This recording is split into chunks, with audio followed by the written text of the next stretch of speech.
ಇವತ್ತಿನ ಸಮಯವನ್ನು ಉಪಯೋಗಿಸಿಕೊಂಡು ಒಂದು ಒಳ್ಳೆಯ ಕೆಲಸವನ್ನು ಮಾಡೋಣ, ಒಂದು ಒಳ್ಳೆಯ ಆಲೋಚನೆಯನ್ನು ಮಾಡೋಣ ಅಂತ ಹೇಳ್ತಾ, ಅದು ಪವರ್ಫುಲ್ ಶ್ಲೋಕಗಳು. ಈ ಒಂದು ಶ್ಲೋಕಗಳನ್ನು ಪ್ರತಿ ದಿವಸ ನಾವು ಹೇಳ್ಕೊಳ್ಳುವುದರಿಂದ, ನಾನೇ ಹೇಳ್ಕೊಳ್ಳಿಲ್ಲ ಅಂದ್ರೆ ನಾನು ನಿಮ್ಗೆ ಹೇಳ್ಕೊಳ್ಳಿ ಅಂತ ಹೇಳಕ್ಕಾಗಲ್ಲ. ಸುಮಾರು ಜನ ನನಗೆ ನಮ್ಮ ಫ್ರೆಂಡ್ಸ್ ಎಲ್ಲ ಹೇಳಿದ್ದಾರೆ.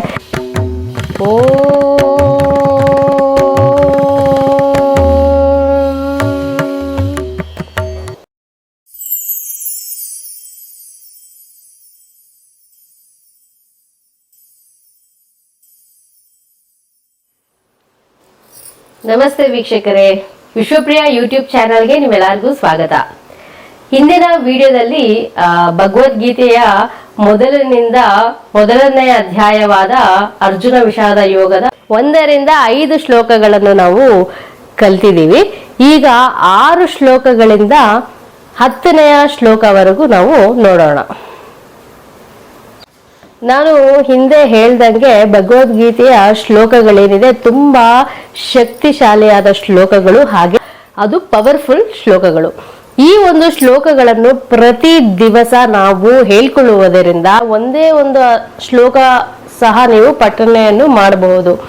ಎಲ್ಲಾ ಪೂರ್ತಿ ಅಧ್ಯಾಯ ಹೇಳ್ಕೊಳ್ಬೇಕು ಅನ್ನೋದು ಇಲ್ಲ. ನೀವು ಬಸ್ಸಲ್ಲಿ ಪ್ರಯಾಣ ಮಾಡ್ಬೇಕಾದ್ರೆ ಹೇಳ್ಕೊಳ್ಬಹುದು, ನೀವು ಅಡುಗೆ ಮಾಡ್ಬೇಕಾದ್ರೆ ಹೇಳ್ಕೊಳ್ಬಹುದು, ನೀವು ಓದ್ಬೇಕಾದ್ರೆ ಒಂದ್ಸರಿ ಹೇಳ್ಕೊಂಡು ಆಮೇಲೆ ಓದುವುದಕ್ಕೆ ಸ್ಟಾರ್ಟ್ ಮಾಡಬಹುದು. ಹೀಗೆ ಈ ಒಂದು ಶ್ಲೋಕಗಳನ್ನು ದಿನನಿತ್ಯ ನಮ್ಮ ಕಾರ್ಯಗಳಲ್ಲಿ ಒಂದು ಶ್ಲೋಕಗಳನ್ನು ನಾವು ಅಳವಡಿಸ್ಕೊಂತ ಬಂದ್ವಿ ಅಂತ ಹೇಳಿದ್ರೆ ನಿಮ್ಗೆ ನಂಬಕ್ಕೆ ಆಗಲ್ಲ ಅಂತಹ ಒಂದು ಅಭಿವೃದ್ಧಿ ನಿಮ್ಮ ಜೀವನದಲ್ಲಿ ನೀವು ಕಾಣ್ತೀರಾ. ನನ್ನ ಅನುಭವವನ್ನೇ ನಾನು ನಿಮ್ಗೆ ಹೇಳ್ಬೇಕಾಗತ್ತೆ. ನಾನು ದಿನ ಹೇಳ್ಕೊಳ್ಳುವುದ್ರಿಂದ ನಾನ್ ನಿಮಗೆ ದಿನ ಹೇಳ್ಕೊಳ್ಳಿ ಅಂತ ನಾನ್ ನಿಮ್ಗೆ ಹೇಳಕ್ಕಾಗತ್ತೆ. ನಾನೇ ಹೇಳ್ಕೊಳ್ಳಿಲ್ಲ ಅಂದ್ರೆ ನಾನ್ ನಿಮ್ಗೆ ಹೇಳ್ಕೊಳ್ಳಿ ಅಂತ ಹೇಳಕ್ಕಾಗಲ್ಲ. ಹಾಗಾಗಿ ದಿನ ನಾನ್ ಹೇಳ್ಕೊಳ್ಳುವುದರಿಂದ ನನಗಾಗಿರುವಂತಹ ಒಂದು ಅನುಭವವನ್ನು ನಾನು ನಿಮ್ಗೂ ಆಗ್ಲಿ ಅಂತ ನಾನು ನಿಮ್ಗೆ ಹೇಳ್ಕೊಳ್ಳಿ ಅಂತ ಹೇಳ್ತಾ ಇದ್ದೀನಿ. ಹಾಗೆ ಸುಮಾರು ಜನ ನನಗೆ ನಮ್ಮ ಫ್ರೆಂಡ್ಸ್ ಎಲ್ಲ ಹೇಳಿದ್ದಾರೆ, ಈ ಲೌಕಿಕದಲ್ಲಿ ನಾವು ಇದ್ದೀವಿ, ಈ ಲೌಕಿಕ ಜೀವನದಲ್ಲಿ ಈ ಭಗವದ್ಗೀತೆ ಎಲ್ಲ ನಮ್ಗೆ ಯಾಕೆ ಬೇಕು, ನಾವು ವಯಸ್ಸಾದ್ಮೇಲೆ ಹೇಳ್ಕೊಳ್ತೀವಿ, ಇವಾಗ ಯಾಕೆ ಕಲಿಬೇಕು ಅಂತ ಹೇಳ್ತಾರೆ. ಸ್ನೇಹಿತರೆ, ಈ ಮೊನ್ನೆ ತಾನೇ ಒಂದು ವಾಟ್ಸಪ್ ಅಲ್ಲಿ ಜಸ್ಟ್ ಹಿಂಗೆ ಸ್ಕ್ರಾಲ್ ಮಾಡ್ಬೇಕಾದ್ರೆ ಒಂದು ವಿಡಿಯೋ ಇತ್ತು. ಅದರಲ್ಲಿ ಒಂದು ಫ್ಯಾಮಿಲಿ ಊಟಕ್ಕೆ ಅಂತ ರೆಸ್ಟೋರೆಂಟ್ಗೆ ಹೋಗ್ತಾರೆ. ಆ ರೆಸ್ಟೋರೆಂಟ್ ಅಲ್ಲಿ ಆರ್ಡರ್ ಮಾಡಿ ಕೂತಿರ್ಬೇಕಾದ್ರೆ ಅಲ್ಲಿ ಆ ವ್ಯಕ್ತಿ ಆರ್ಡರ್ ಮಾಡಿರುವಂತಹ ವ್ಯಕ್ತಿ ಆ ಊಟ ಬರುವಂತಹ ಮುಂಚೆನೆ ಕುಸಿದು ಬಿದ್ದು ಸತ್ತೋಗ್ತಾನೆ. ನೀವೇ ಯೋಚನೆ ಮಾಡಿ, ನಮ್ ಲೈಫ್ಗೆ ಒಂದು ವ್ಯಾರಂಟಿ ಅನ್ನೋದು ಏನು ಇಲ್ಲ. ನಮ್ಗೆ ಇವತ್ತಿನ ಸಮಯ ಏನಿದೆ ಇದೇ ನಮ್ಮ ಅಮೂಲ್ಯವಾದ ಸಮಯ. ಇವತ್ತಿನ ದಿವಸ ಏನಿದೆ ಇವತ್ತೇ ನಮ್ಮ ಅಮೂಲ್ಯವಾದ ದಿನ. ನಾಳೆ ಏನಿರುತ್ತೋ ಹೇಗಿರುತ್ತೋ ನಮ್ಗೆ ಗೊತ್ತಿಲ್ಲ. ಇನ್ನು ನಾವು ವಯಸ್ಸಾದ್ಮೇಲೆ ಹೇಳ್ಕೊಂತೀವಿ ಅನ್ನೋದು ಅದು ಎಷ್ಟ್ರ ಮಟ್ಟಿಗೆ ನಮ್ಗೆ ಅದು ಸರಿ ಬರುತ್ತೆ ಅಂತ ನೀವೇ ಯೋಚನೆ ಮಾಡಿ. ಹಾಗಾಗಿ ಇವತ್ತಿನ ದಿವಸ ನಮ್ಗೆ ಇವತ್ತಿನ ಸಮಯ ಸಿಕ್ಕಿದೆ, ಒಂದು ಶ್ಲೋಕ ಹೇಳ್ಕೊಳ್ಳೋಣ. ನಿಮ್ಗೆ ಆ ಅಭಿವೃದ್ಧಿ ಏನಿದೆ ಖಂಡಿತ ಸಿಗುತ್ತೆ. ನಿಮ್ಗೆ ಏನ್ ಅನ್ಕೊಂಡಿದ್ದೀರೋ ಆ ಇಚ್ಛೆ ನಿಮ್ಗೆ ಈಡೇರುತ್ತೆ. ಹಾಗಾಗಿ ಆ ವಿಡಿಯೋ ಕ್ಲಿಪ್ ಅನ್ನು ನಾನು ಇಲ್ಲಿ ಪ್ಲೇ ಮಾಡ್ತೀನಿ, ನೋಡಿ.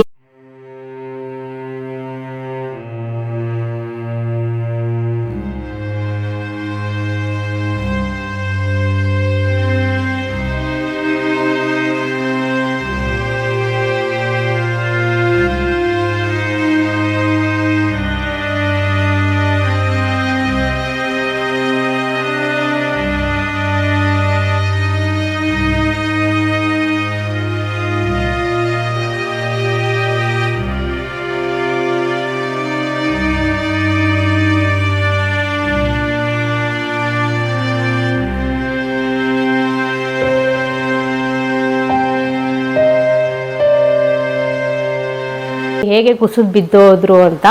ಹಾಗಾಗಿ ನಾವು ಇವತ್ತಿನ ಸಮಯವನ್ನು ಉಪಯೋಗಿಸಿಕೊಂಡು ಒಂದು ಒಳ್ಳೆಯ ಕೆಲಸವನ್ನು ಮಾಡೋಣ, ಒಂದು ಒಳ್ಳೆಯ ಆಲೋಚನೆಯನ್ನು ಮಾಡೋಣ ಅಂತ ಹೇಳ್ತಾ 6ನೇ ಶ್ಲೋಕದಿಂದ 10ನೇ ಶ್ಲೋಕದವರೆಗೂ ನಾವು ಕಲಿತಾ ಹೋಗೋಣ ಬನ್ನಿ. 6ನೇ ಶ್ಲೋಕ, ಮೊದಲನೆಯ ಸಾಲಲ್ಲಿ ಮೊದಲನೆಯ ನುಡಿ. ಯುಧಾಮನ್ಯುಶ್ಚ ವಿಕ್ರಾಂತಃ. ಮತ್ತೆ ಹೇಳ್ತೀನಿ, युधामन्युश्च विक्रान्तः उत्तमौजाश्च वीर्यवान् उत्तमौजाश्च वीर्यवान्. ಸೆಕೆಂಡ್ ಲೈನ್ ಅಲ್ಲಿ ಮೊದಲನೇ ನುಡಿ. ಸೌಭದ್ರೋ ದ್ರೌಪದೇಯಾಶ್ಚ ಸೌಭದ್ರೋ ದ್ರೌಪದೇಯಾಶ್ಚ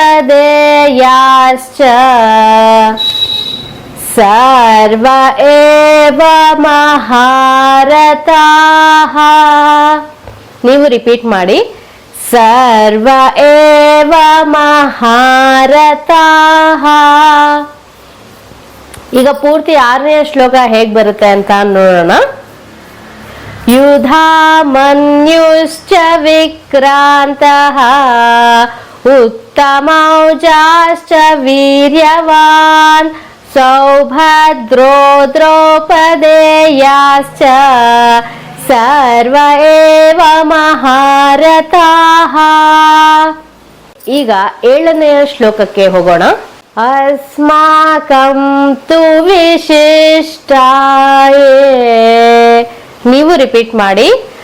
अस्माकं तु विशिष्टाये तानि बोध द्विजोतमा तानि बोध द्विजोतमा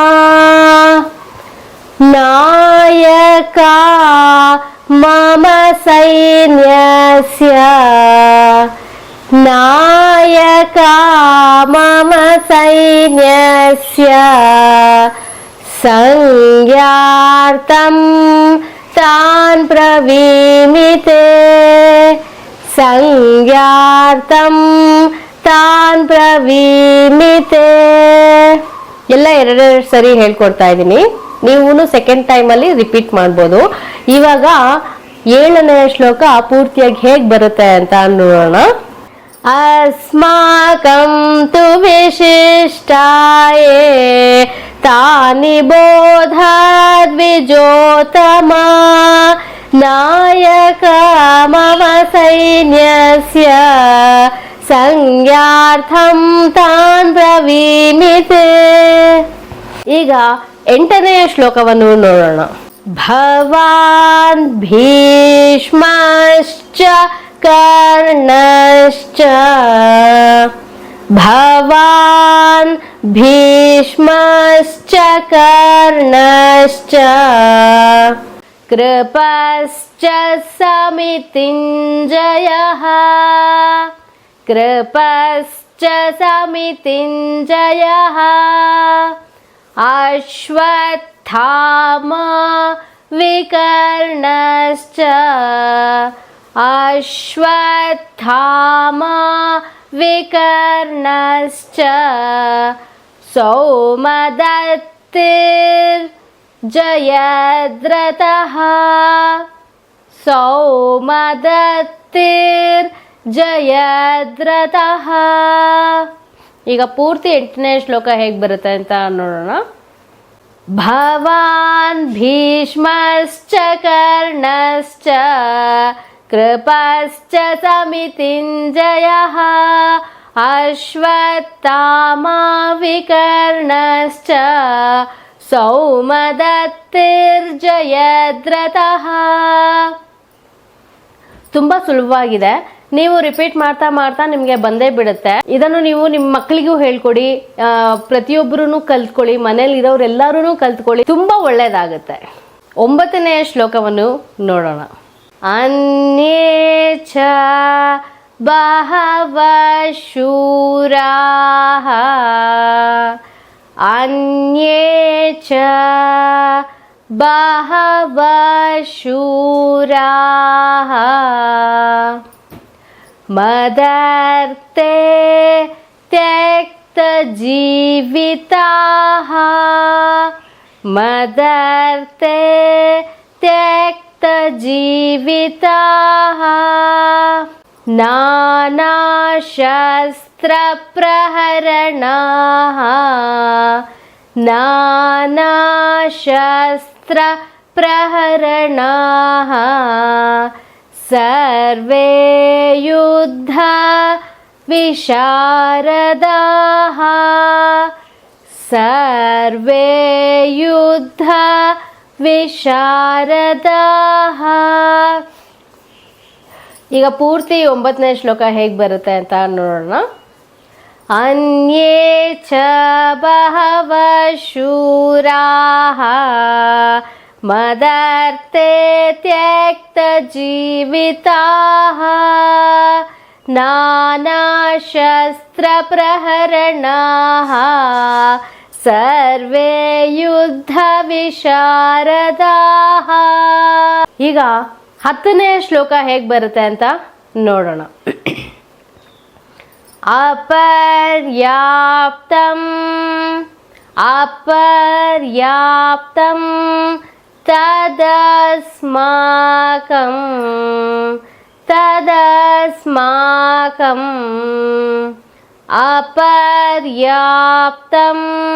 ತದಸ್ಮಾಕಂ ಅಪರ್ಯಾಪ್ತಂ ತದಸ್ಮಾಕಂ ಬಲಂ ಭೀಷ್ಮಾಭಿರಕ್ಷಿತಂ ಬಲಂ ಭೀಷ್ಮಾಭಿರಕ್ಷಿತಂ ಪರ್ಯಾಪ್ತಂ ಪರ್ಯಾಪ್ತಂ ತ್ವಿದಮೇತೇಷಾಂ ತ್ವಿದಮೇತೇಷಾಂ ಪರ್ಯಾಪ್ತಂ ತ್ವಿದಮೇತೇಷಾಂ ಪರ್ಯಾಪ್ತಂ ತ್ವಿದಮೇತೇಷಾಂ ಬಲಂ ಭೀಮಾಭಿರಕ್ಷಿತಂ ಬಲಂ ಭೀಮಾಭಿರಕ್ಷಿತಂ. ಈಗ ಪೂರ್ತಿ 10ನೇ ಶ್ಲೋಕ ಹೇಗೆ ಬರುತ್ತೆ ಅಂತ ನೋಡೋಣ. ಅಪರ್ಯಾಪ್ತಂ ತದಸ್ಮಾಕಂ ಬಲಂ ಭೀಷ್ಮಾಭಿರಕ್ಷಿತಂ ಪರ್ಯಾಪ್ತಂ ತ್ವಿದಮೇತೇಷಾಂ ಬಲಂ ಭೀಮಾಭಿರಕ್ಷಿತಂ. ಇವಾಗ 6ರಿಂದ ಪೂರ್ತಿ 10ನೇ ಶ್ಲೋಕವರೆಗೂ ಹೇಗೆ ಬರುತ್ತೆ ಅಂತ ನಾವು ನೋಡೋಣ.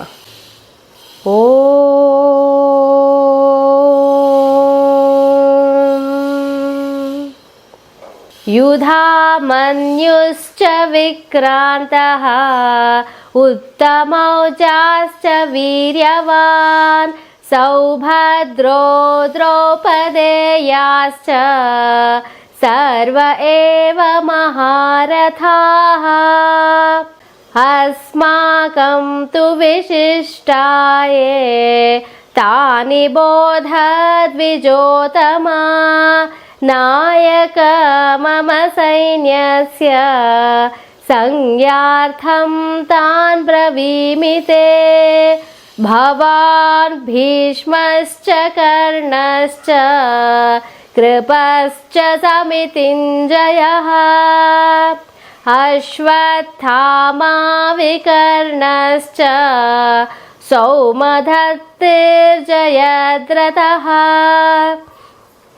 ಅನ್ಯೇ ಚ ಬಹವಃ ಶೂರಾಃ ಮದರ್ಥೇ ತ್ಯಕ್ತ ಜೀವಿತಾಃ ನಾನಾ ಶಸ್ತ್ರ ಪ್ರಹರಣಾಃ ಸರ್ವೇ ಯುದ್ಧ ವಿಶಾರದಾಃ ಅಪರ್ಯಾಪ್ತಂ ತದಸ್ಮಾಕಂ ಬಲಂ ಭೀಷ್ಮಾಭಿರಕ್ಷಿತಂ ಪರ್ಯಾಪ್ತಂ ತ್ವಿದಮೇತೇಷಾಂ ಬಲಂ ಭೀಮಾಭಿರಕ್ಷಿತಂ.